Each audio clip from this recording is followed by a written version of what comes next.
I'm 𝗧𝗏𝗄𝗏, host of the Her Faith Inspires podcast, here for Cross-Examined. Do you know that you're somebody's disciple? It's true. But how do you know who's discipling you? Some assume discipleship is a religious term. So if you're not religious, you're not being discipled. I don't think so. A disciple is a student or follower of a teacher or philosopher. With a definition like that, that means you are somebody's disciple. Your kids are somebody's disciple. That guy standing in line in front of you at the grocery store? Yep, somebody's disciple. I'm going to tell you about one of the best examples we have for discipleship training from the most unlikeliest of places. And no, I'm not talking about Jesus. I'm talking about Babylon.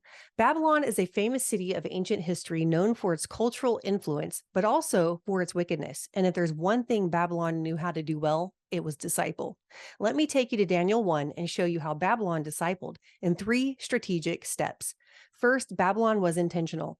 If you look back at Daniel 1, you'll see that Babylon intentionally and strategically looked for young men of nobility and royal descent. But they didn't stop there. These young men had to be around 15 to 16 years of age, good-looking and teachable. Babylon was out to get the best of Judah, and they didn't take no for an answer. Second, Babylon was immersive. The training for these young men lasted for 3 years with the entire goal to be of service to King Nebuchadnezzar. They were taught the language and literature of the culture, and they were forced to eat the food and wear the clothing. The immersive lifestyle left no room for learning the ways of any other god, not even the god of their own people. Babylon was not neutral. It wasn't enough that Babylon trained these young men to live among them. They had to become one of them. So much so that Babylon changed the names of the Hebrew boys given to them by their parents to names that honored the Babylonian gods. I mean, you can't blame Babylon.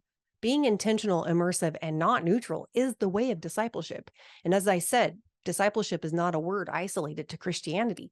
All discipleship involves education, and most education involves indoctrination. And the way of discipleship today involves the same strategies used by ancient Babylon.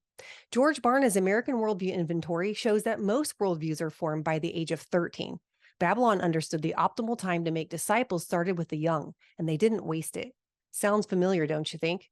People always tell us to let the kids decide what they want to believe about God. But who does that?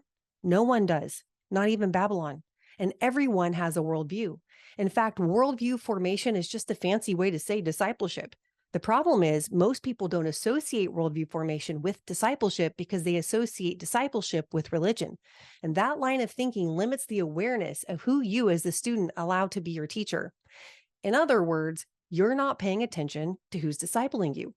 So what's the point? The point is you are somebody's disciple.